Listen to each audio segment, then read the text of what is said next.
Jahad, do you know who Lucy Jones is by chance? Lucy Jones? That sounds that sounds like such a generic name. Well, actually, she's a seismologist from California, and do you want to know what she tweeted yesterday? What'd you She tweet? said that on her Twitter, a reminder that earthquakes in Mexico do not trigger earthquakes in California. Um, which is very interesting because a lot of the people in California have recently been concerned that an earthquake could strike California in the light of what recently happened in Mexico a couple days ago. Is that right? A big earthquake Actually, happening. actually, just yesterday, September 7th. Can you believe that? That's crazy. And so, how big was the earthquake? And did it hit Mexico City spot on? Well, actually, no. So, I mean, as you know, I am here in Mexico right now. And see, I mean, I'm legitimately still in, sort of shock and wonder, because this was, you know, how do I even begin? So a 7.1 magnitude earthquake struck like Acapulco, right, by the coast. Mm-hmm. Um, and I'm staying in Mexico City, which is in inland, right, like almost exactly in the well, almost exactly between the coasts, right? Right. And this was the first earthquake of my life. Even though the epicenter was by the coast, we could still feel like I could still legitimately feel the tremors here in the building. And so, yesterday at like what 8:49 p.m.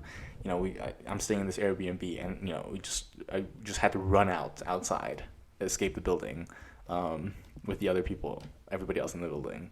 So everybody was on the street while it was raining. Wow. But it was a surreal experience, I'll tell you that. Was it damaging at all in Mexico City? Like, did any buildings collapse? I don't believe so, because especially Mexico City actually had like a really a devastating earthquake in 1985, and so I guess that was sort of like a big Great Fire of Chicago moment, right, where like everybody sort of began to take notice, and then all the infrastructure, all the buildings are like have been since then have been reinforced to be able to better sustain earthquake damages. But by Acapulco, I think there was some mild damage. Hmm.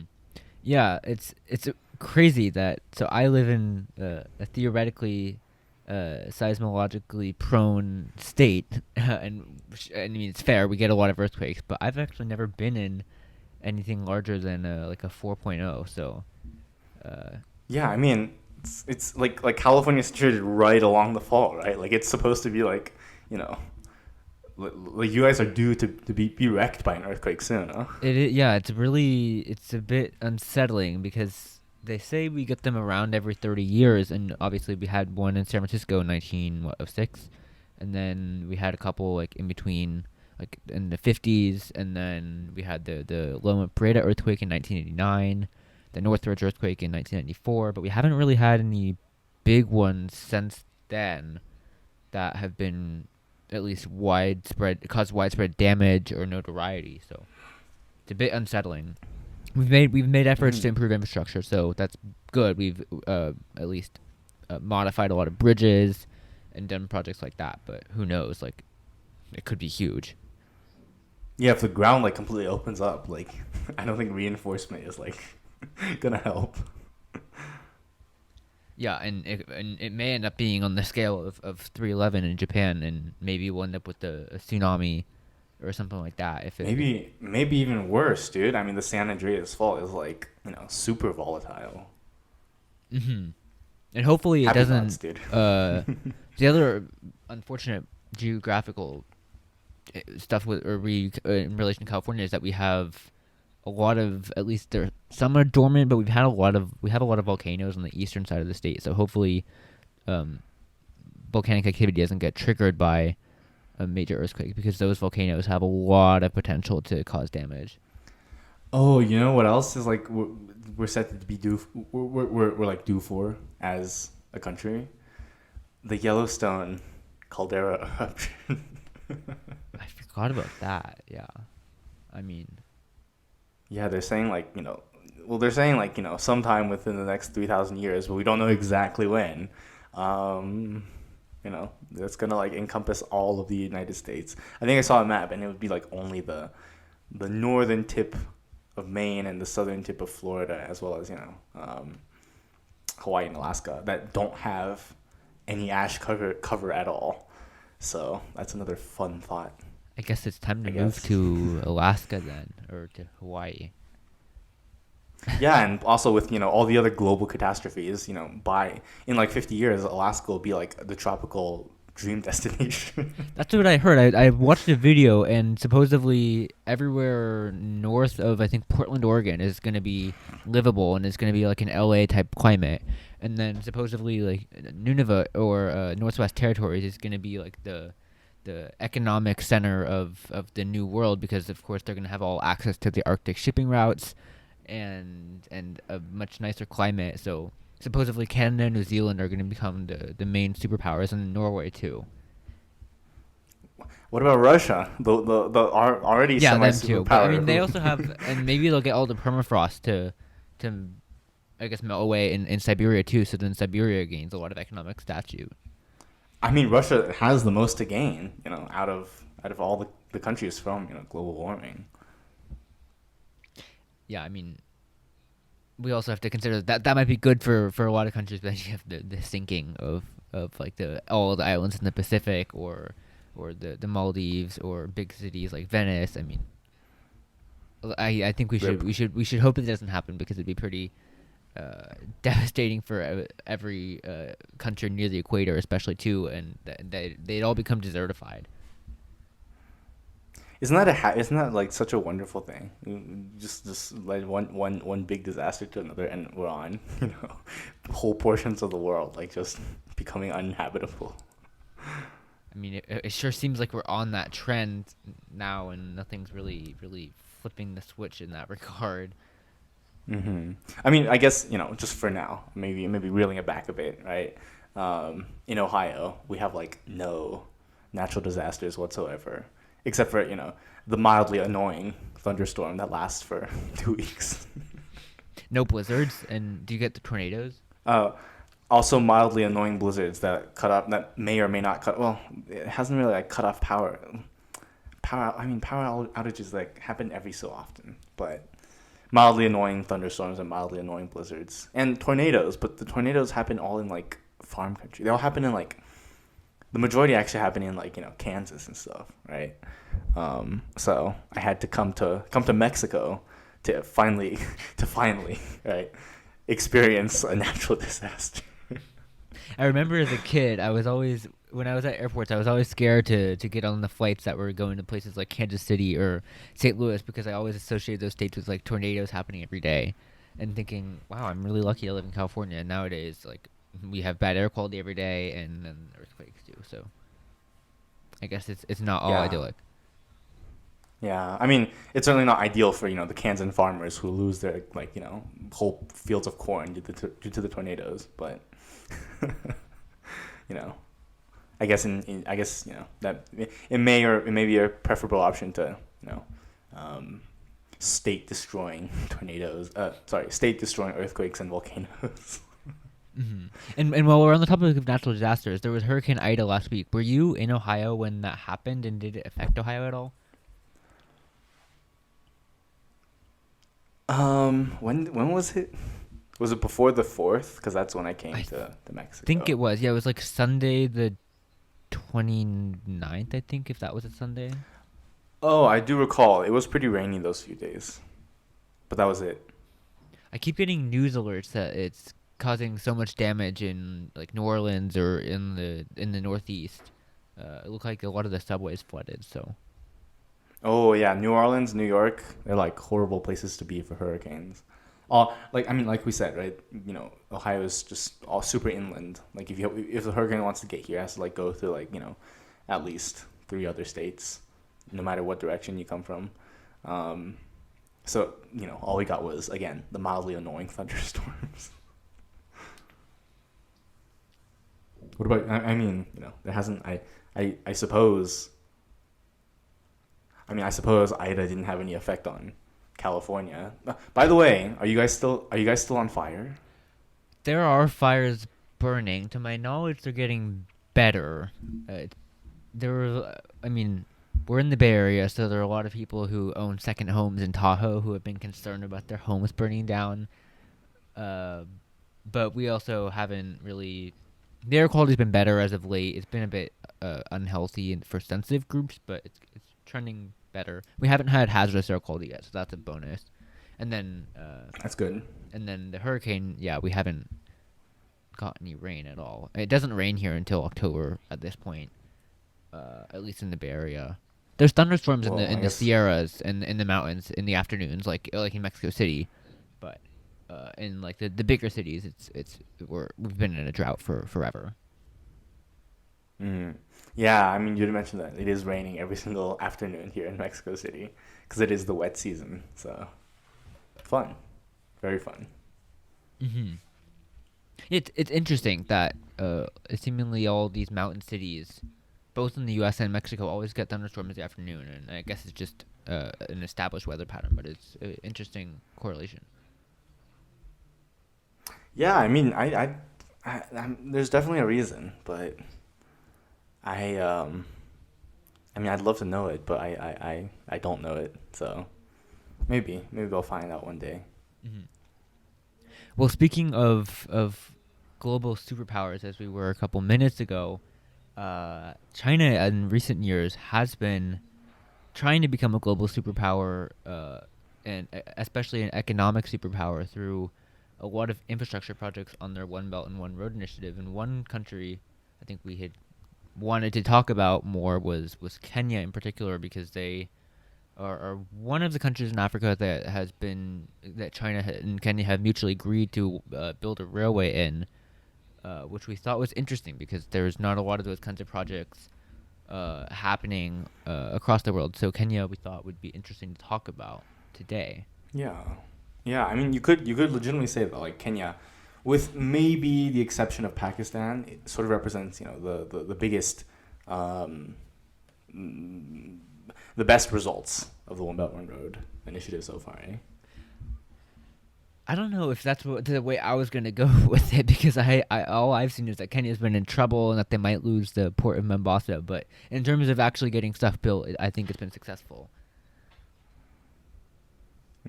Well, I mean, let's of course, this is a very politically charged question, but let's talk first of all about what this entails, right? So, of course, being transit talk, um, the main focus is the SGR, the Standard Gauge Railway in Kenya, which currently starts from the port city of Mombasa on the Indian Ocean in the east, and links out west through the Kenyan countryside, and then passes through Nairobi, which is in sort of the central portion of the country, the nation's capital and largest city, and then continues out west to, as of right now, it continues on to the small town of Suswa, which is by the mountains in western Kenya. But there are plans to link it even further out west and eventually to the bordering country of Uganda. Um, but that is the plan as of right now. And it seemed like too that if you can connect to Uganda, you can connect to the DRC, and you can connect to South Sudan, and you can connect to Rwanda, which seems to be especially Kenya's goal to use that railway as a way to boost the shipping of goods, especially from the port of Mombasa inland. So obviously, the other countries would be probably very grateful for this new railway line Mm-hmm. being built. Mm-hmm. Mm-hmm. Yeah, I mean, as of right now, there really aren't, especially for a lot of those countries, there aren't two convenient ways to ferry goods to the rest of the world, right? Like if you're in Uganda, you can fly, of course, but then you either have to go through Tanzania or Kenya on very slow roads and very slow railways as of right now. Same situation with Rwanda and Burundi. Um, and because of course transit through the Democratic Republic of the Congo is not an option for reasons of both war, civil war, and reasons of its thick jungle bush. Right, you're not getting stuff through there. Hmm.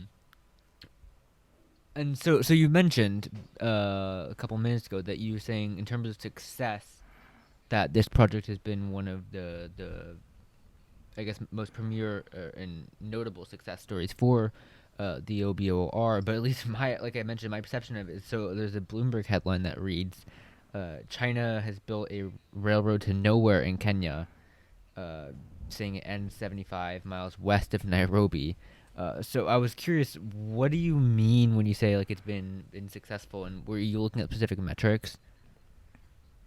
Well, I mean, what I mean by that is, it certainly represents one of the most, uh, uh, um, shall we say, you know, outwardly visible successes of the One Belt One Road initiative, right?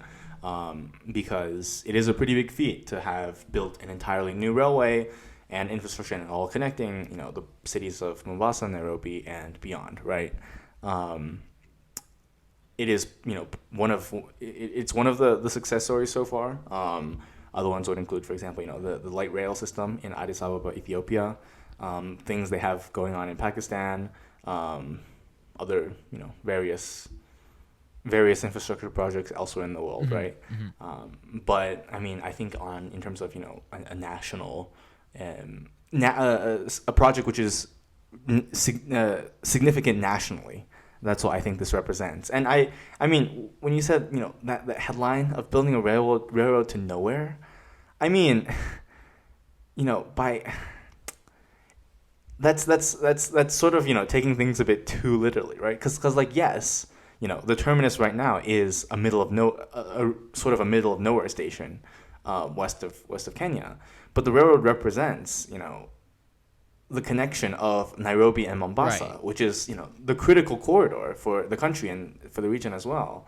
Of course, I'm not going to get political, but I do think that it's while it may be in middle of nowhere now. It number one is part of a major artery in Africa and Kenya, and number two, I mean, like we said, right, it is something which is not finished. It will be expanded out further, so it won't be terminating in the middle of nowhere Mm-hmm. forever. What do you make of it? What did you think of the headline and all that?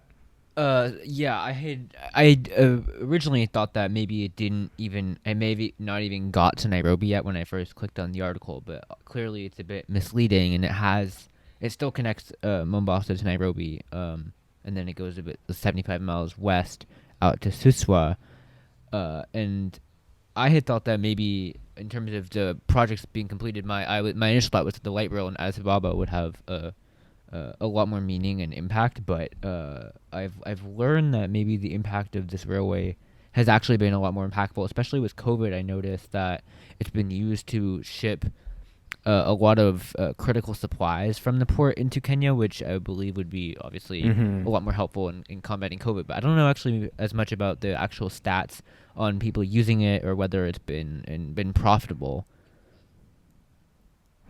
I mean, in terms of stats, right? So, there's I have the figures here, which says a total of 5,415,000 passengers have been ferried between Nairobi and Mombasa in the last 1,500 days since the SGR commenced operations, right? And for figures in 2021, there are estimates that about 1.8 million commuters would use the service in the 2021 year, which I mean is certainly they aren't insignificant numbers.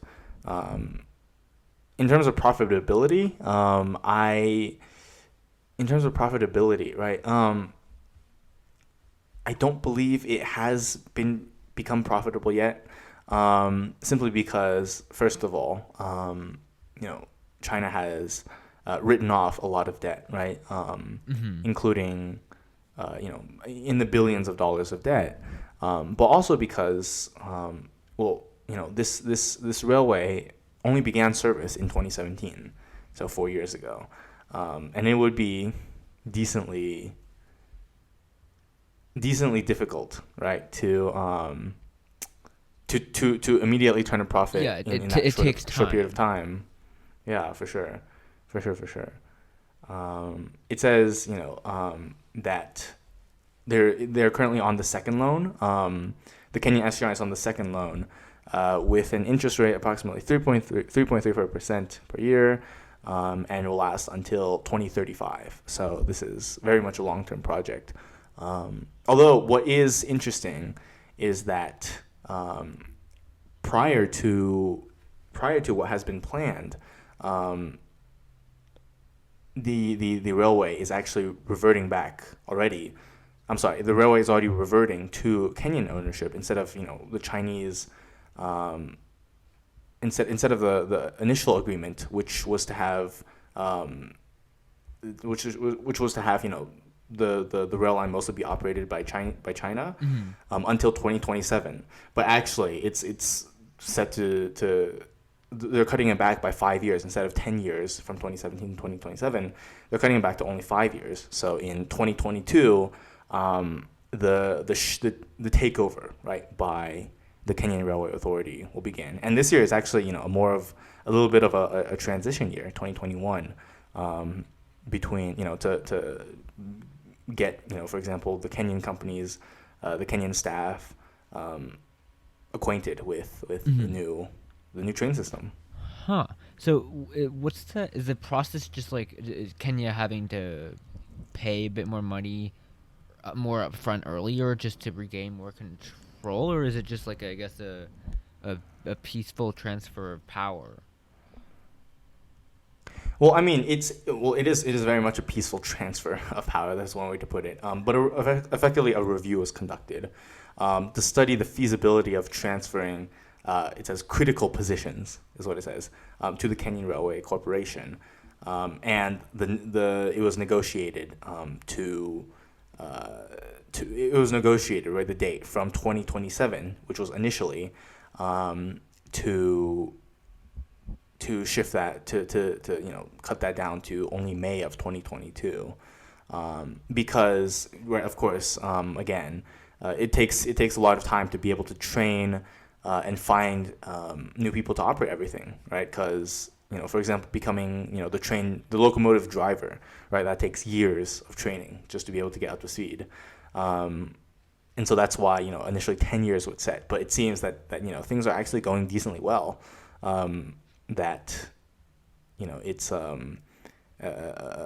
sort of ready to be transferred, to the operations, all ready to be transferred to the Kenyan Railways Corporation Mhm. right now. And it looks like actually that it's projected to save the government more than $120 million a year in fees of having a private contractor run it. Which, looking at the data, so the KRC the line the SGR made 126 million in 2019, but the operating cost at the time was 170 million. So that would be a loss of 44 million uh, over the year. But if you can save more than 120 million in fees in addition to the operating costs and whatnot, that would be huge for its long term viability, wouldn't it? Yeah, for sure, for sure. I mean, of course, it's also important to remember, the position of Kenya in the world as well. It is certainly not, a shall we say, developed country in most standards, but it has, enormous potential, both in intrinsically in itself of being, a major center, in global affairs, as well as a leader in the broader, East Africa region. So GDP and population and all that is set to grow at a pretty good rate. In it's set to grow, um, and help the country develop into a much, more, um, a much bigger power than it is now. And so this railway line, it's at a loss right now, but, I guess it's one of those cause and effect things, right? So like, um, the sort of having a railway, having the sort of transit connection, right? The sort of railway line, it helps to grow the economy. It helps to grow, offer greater access between, for example, the financial center of Nairobi with the port of Mombasa, which in turn then is able to finance more, transit connections, which then aids in development even more, and so on and so on. And actually, it looks like the KRC mentioned in its first year of operation that it carried 1.3 million Kenyans, which was less than the 2019 numbers. But it had a 96.7% seat occupancy, and it carried 600,000 tons of cargo, which translate actually to a lot of benefits, which the KRC says is a 1.5% increase in GDP. This is actually the Chinese media, and that it created 46,000 jobs for Kenyan locals specifically, which is important because a lot of times, the I mean, I guess a lot of the criticism of BRI is that it sometimes brings in Chinese workers, but it also um, hires a lot of local workers for rip-offs essentially with poor conditions. But it did create 46,000 jobs for locals, and trained 1,600 railroad professionals. So across the board, Mm-hmm. even if it's going to lose money in its first couple of years, it's clear that it's isn't it's it can I guess function as a transitioning mechanism for Kenya to grow out of being this like middle developed country and become more developed Mm-hmm. overall. Mm-hmm. Mm-hmm. Mm-hmm. Yeah. I mean, it's that's certainly one thing that is, sort of embroiled in a bit of controversy, right? Um, you have certainly not, unanimous agreement of the especially the labor situation.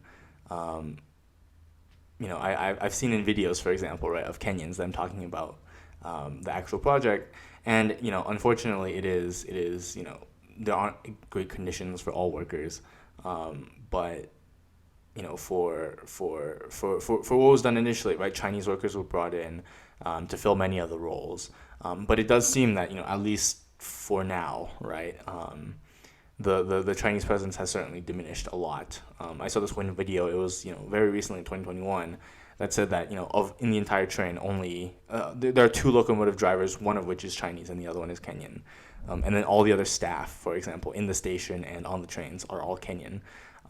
So it's definitely progress, but um, it's um, it certainly draws its own criticism as well, shall we say? hmm Well, and a lot of I guess the even bigger criticism of OBOR or BRI in relation to China is how they force, or not necessarily force, but I guess through these agreements end up pushing a lot of debt onto these African countries, which I guess a lot of people have coined as debt diplomacy, where they I guess can sway negotiations in their favor through the consequences of these countries losing out on assets, because it's a lot with these negotiations. Kenya has to pay off their debt to China for the construction of the railway, which was, I think, China paid $3.5 billion, and upwards of that to finance this railway. But in return, if Kenya can't pay that, Mm-hmm. then China can reclaim the port of Mombasa for themselves, which obviously would have a lot of negative economic consequences on Kenya. So Kenya certainly Mm-hmm. has a lot to do in terms of paying back. And in March 2018, the Center for Global Development did highlight that Kenya was at a very high risk of debt distress from its participation in the OBOR BRI program. So I guess we should be hopeful that Kenya does not end up getting into that situation, which it does not look like they will. Yeah, I mean it's mhm, certainly not. It certainly wouldn't be ideal, right? Having um, that sort of requirement to be paid back.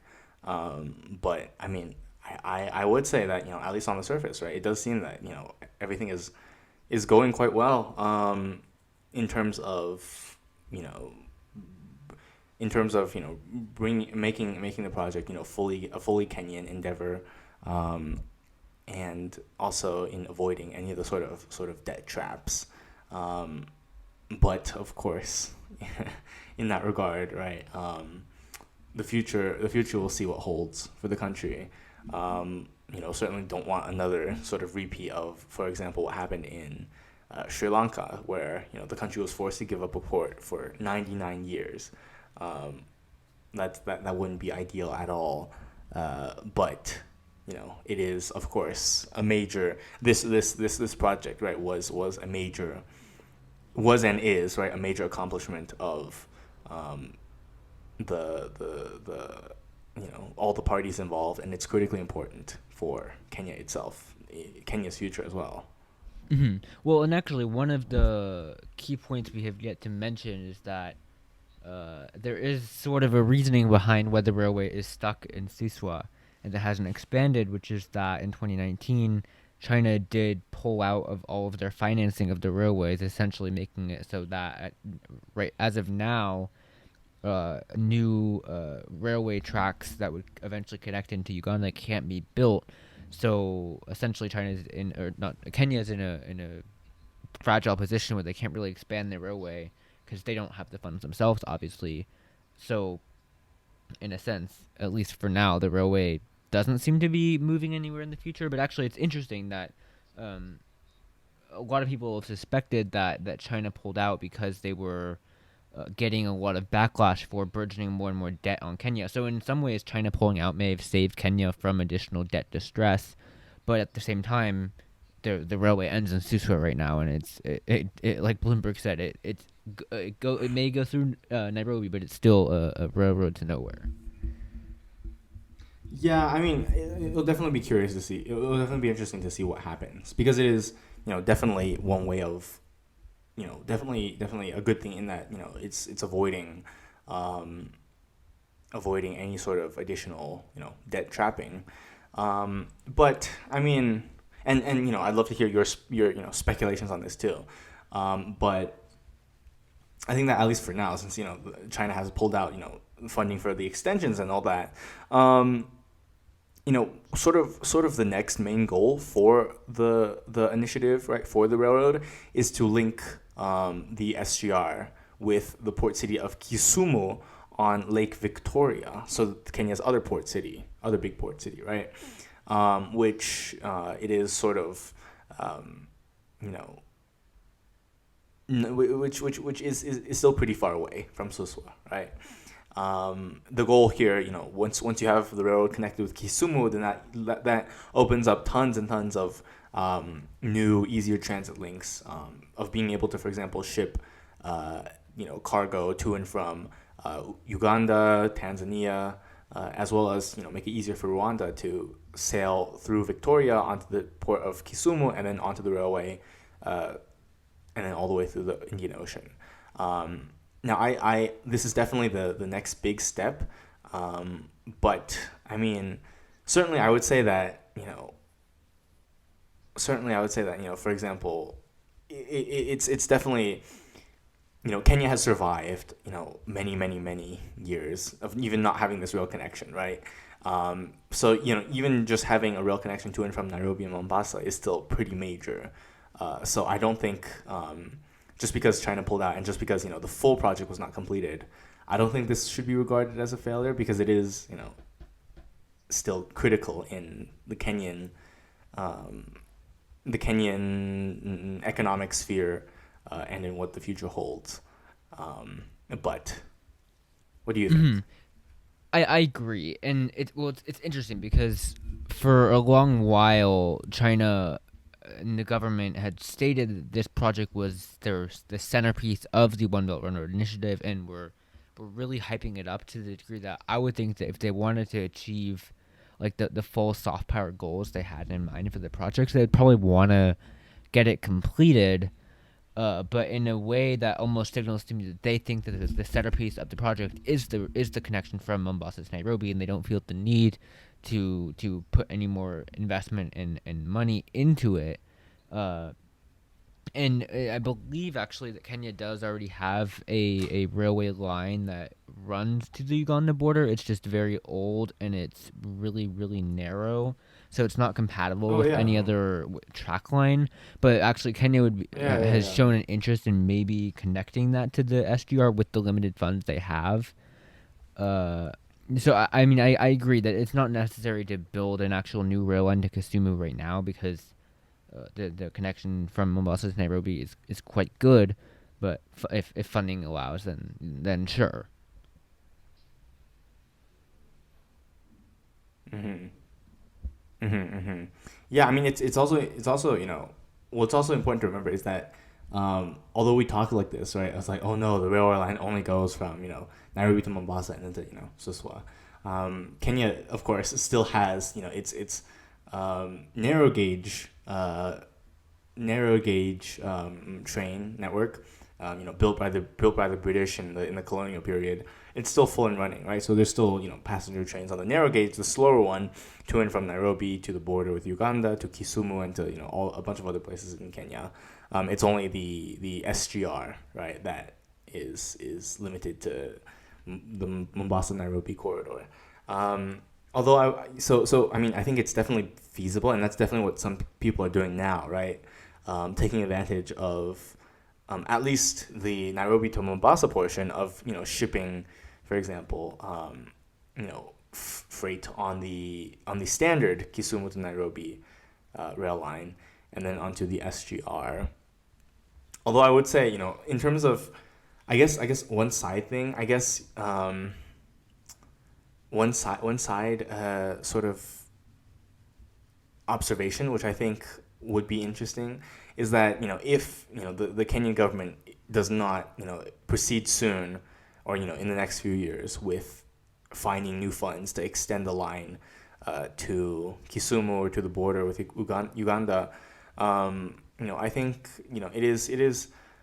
I think it wouldn't be beyond the realm of possibility that the tiny branch to from Nairobi to and from Suswa would just be closed, at least for now, to save on costs and all that, until the railway in itself can help generate additional funds, can turn a profit to finance a new connection to the border.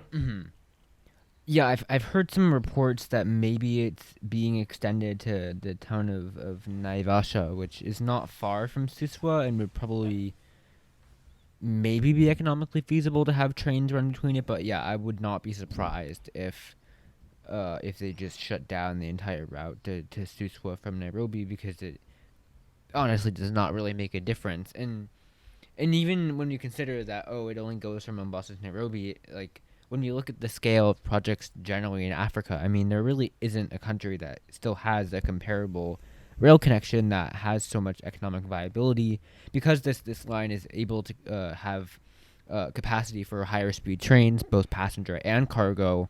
And the cargo side, I think, is the key because it like we've mentioned, it carries like over 600,000 tons of cargo in its first year, which is quite a lot for I guess a middle developing country. And like I mentioned earlier, for COVID too, it's really key for transporting supplies. So my hope, I guess, would be that they can connect the older gauge railways to this standard narrow gauge railway. But alas, Kenya's funding is not particularly great. Mm-hmm. Mm-hmm. I mean, I think we also have to, because we did talk a little bit about why this railroad is important, and a little bit about the controversies. But there is one other thing which absolutely has to be mentioned. Of course, Kenya being like if you talk about Kenya, right, to anybody, you'll say, oh, what is it famous for, right? Maybe one of the first things you'll hear is safaris, right? Um, the Kenyan, rural Kenya, right, by the Serengeti, by everywhere else, right? Um, it's incredibly diverse with the bio. It's incredibly biodiverse, right, with the savannas and with some of the mountains, and it has a lot of wonderful environmental features. This railway sort of cuts right through a lot of that and that is another area where there has been a lot of criticism. Um, there obviously, there has been, for example, some efforts taken. For example, in a few national parks where which the railway cuts through, um, the entire railway is just elevated for very long portions, to allow for not to allow for wildlife to pass to and from, easily. But you know there is still very large criticism of the whole railroad, because especially because of landscape modification, which results in, for example, soil erosion, land degradation, flooding, Mm-hmm. habitat destruction. Right, the list goes on, and this is, I guess, sort of, the long term impacts will still have to be seen, but but the railroad has received, quite a lot of criticism for also, uh, the environmental damage that it causes. Mm-hmm. And I've heard a lot of that, and it's interesting because I mean I guess with all transit projects, especially big railway lines, there's always going to be environmental impacts. But there are, I guess, with large projects like this one or even the Transcontinental Railroad in the U.S., they're seemingly people don't care about them as much because they believe that the economic benefits outweigh all of the costs of maybe like destroying some ecosystem by boring a tunnel through a mountain or whatever. Mm-hmm. But I guess in Kenya it's fascinating because, like you mentioned, it goes through a lot of the ecologically fragile and notable ecosystems, and actually it notes that the railway cuts across the Tsavo conservation area, which supposedly Mm-hmm. supports 40% of Kenya's elephant population. So like you mentioned, a lot of an easy way to maybe fix that is to elevate the line, but at the same time, if you keep a lot of the railway raised, it has a lot of potential to just redirect surface water and rainfall. And it actually there was a survey from a county, Adult County, um, that noted that there was the big bridge overpasses caused, like you mentioned, erosion, and water sources being really messed up, and the water flow is messed up, which creates flooding possibilities, especially with a lot of rain, which is common, of course, in that area.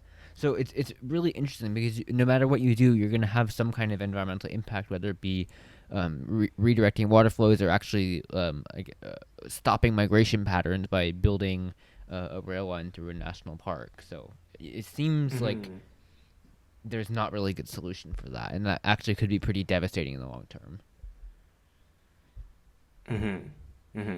Well, another criticism, that sort of connects to, the whole environmental point, is that, because of all the environmental damage, and because of the intrinsic nature of the line itself, there's also some criticism that says that, ultimately this line will just help increase, the wealth disparity and economic inequality in Kenya itself, because while the line is certainly going to be beneficial for the citizens and the businesses of Nairobi and Mombasa, much of rural Kenya, which still depends on, you know agriculture, will suffer the consequences of the environmental damage, right?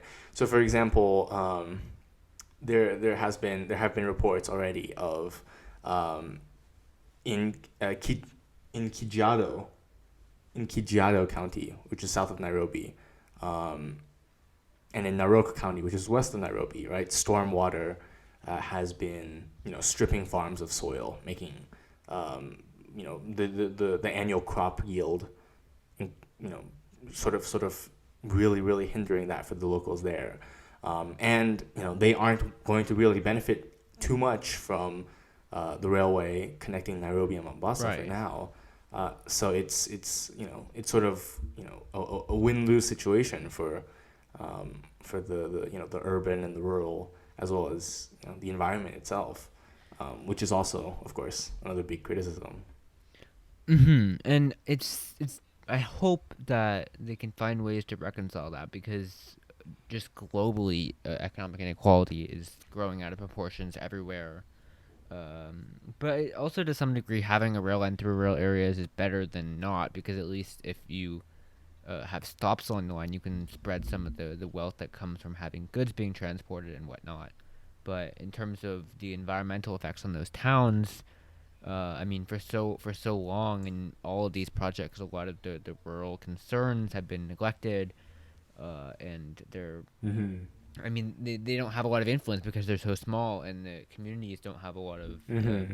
ways to be involved and whatnot. But environmental challenges have certainly grown, especially in small communities all over the world with climate change. And if you literally create climate change through building a rail line, I mean, it can't really get worse than that for some of these communities. Mm-hmm.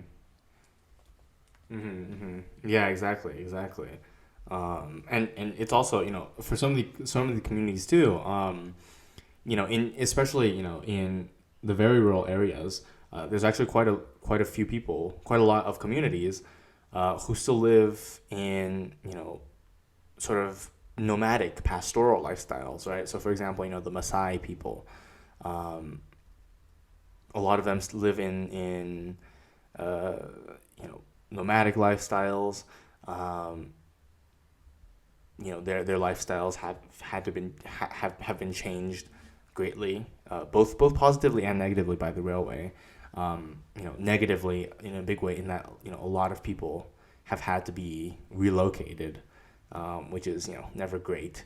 But I guess sort of at the same time it is a positive for them because the opening of this new line creates um, more easier connections for example tourists, who the Maasai community especially, right, greatly cater to, and are very much eager to share their way of life with the rest of the world. So it's really in some cases it's there are clear benefits, there are clear disadvantages, but other cases, right, it's you got everything, both good and bad.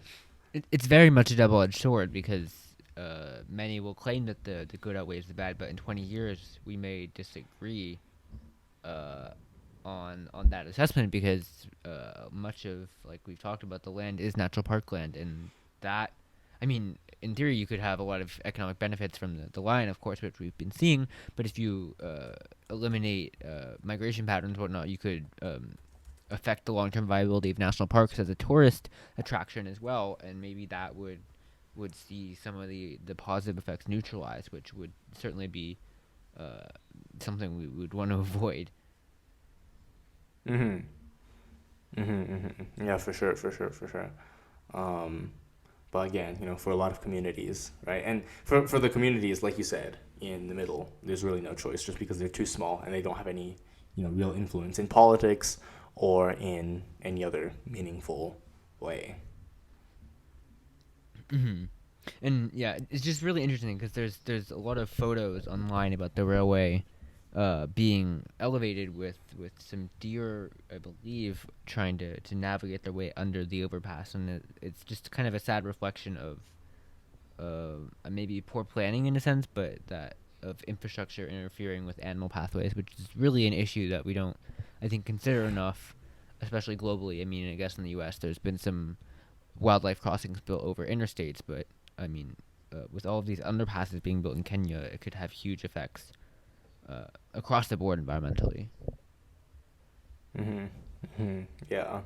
I mean, yeah, we're definitely going to see them, and that's definitely something to keep out, especially in the near future, to see what they will do to reconcile that. But for the last little portion, I do want to talk a little bit about the actual experience on board the train. So, Jack, have you, I presume you've not been to Kenya and taken this train before. So have you seen reviews or whatever on the internet before?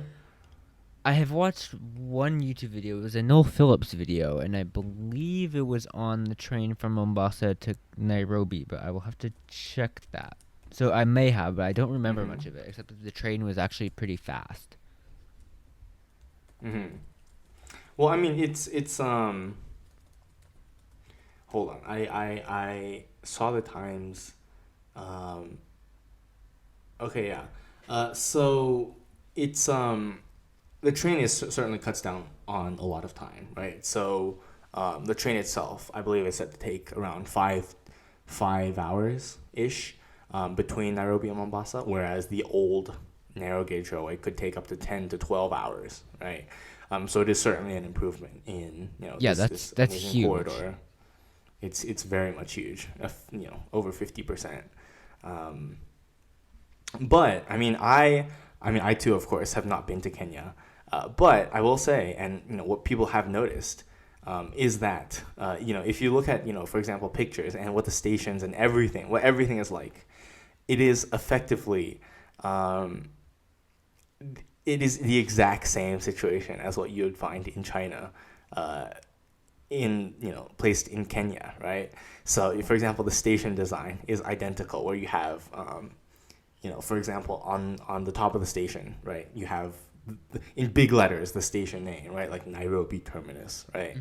Mhm. The security, the entrances, it's very much identical. Security, the little, these is two, little um, sort of big X-ray machines just on the ground that you put your things through. And then the station layout, and then even for example,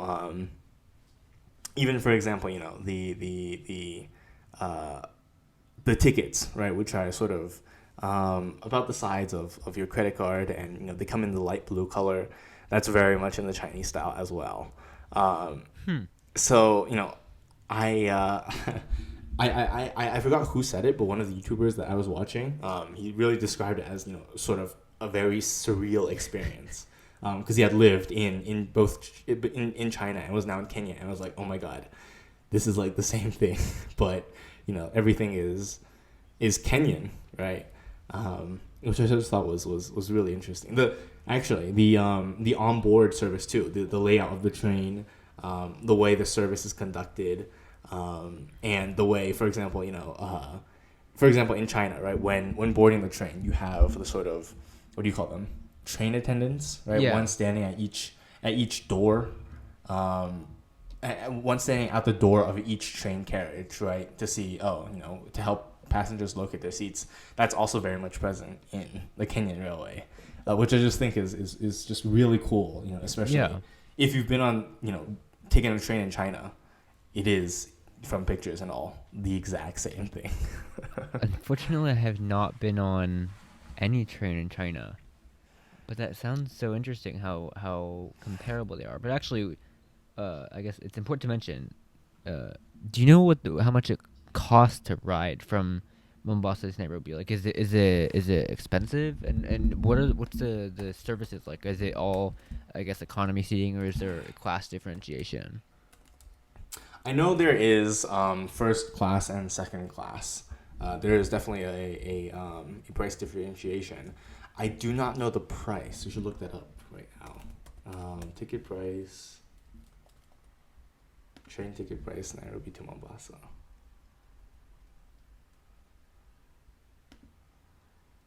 So how much does it cost? Let's see. Oh, so yeah, so I looked up online, and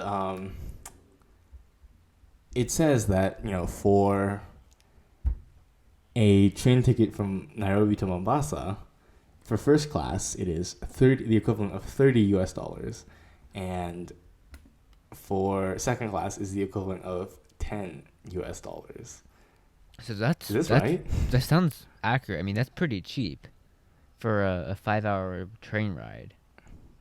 That is extremely cheap. And it also, I guess, it's important to note that for flights, it's around between 50 to 70 US dollars. So the train is definitely more cost effective than the plane, albeit longer. But I mean, I would imagine it's pretty comfortable for what you get. I mean, and the service itself too. Like, it's not the train service, when we say it's comparable to trains in China. It's not the high speed rail. right? It is comparable to the slow normal trains in China, where you have large cabin seating in the rail cars, and then the dining car as well. But I mean, all in all, right? The only real differences are, number one, the train's colors are different. Number two, the train says Kenya Railways instead of Chinese Rail, and number three, you know the people are Kenyan and they speak English, right? English and Swahili instead of Mandarin Chinese.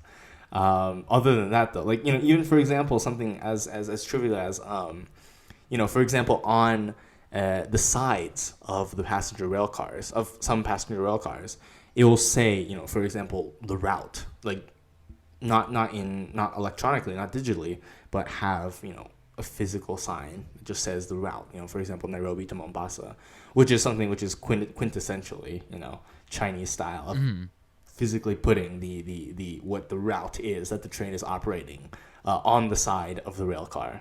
Which when I saw that, I was just like, wow, this is it really would be surreal if I were ever able to take it. I mean, it was built by China, so I mean, I'm not really surprised at how similar the railway is. I guess also back to pricing, I found out that it also only $15 for children in first class and $5 in second class. So if you're a family, I mean, the price of the train is quite good for that long of a trip. It seems amazing. It is absolutely amazing. Of course, for the local Kenyans, it may not be as it may be more normally priced for them, because the cost is of course not in dollars. It is in Kenyan shillings. Second class would be 1,000 shillings. First class would be 3,000 shillings. But I guess for tourists, this seems like an amazing deal. Although I guess another reason to sort of visit Kenya, especially with what the country has to offer already, as well as this great great question mark transit option to and from Nairobi and Mombasa, right? It's good. It's super cheap. It's quick, and it's modern, but it's also potentially environmentally destructive, and certainly politically controversial as well. But well, we can't say it's great until we try it for real. So that's something we should do. Of course, we have to. Yeah, of course, we have to get to Kenya and pay all the money to get to Kenya, but the train will be cheap. You got money, right? You got money, right? I wish I could afford a flight to Kenya. You can afford a flight to Kenya. All right, cool. Buy the tickets. But in any case, of course, right? Can't say it's great yet, but that's what we shall see in the future. And along with the railroad, it'll also be interesting to see not just how this project continues, but how the Belt and Road Initiative in the future as well as Kenya itself, both as a rising country in its own right, as well as a leader for the surrounding countries of Uganda, Rwanda, and Tanzania, as well as to a maybe lesser extent South Sudan and the Democratic Republic of the Congo, which are certainly not as stable or developed as Kenya or Uganda, but that will all be very interesting to see as well.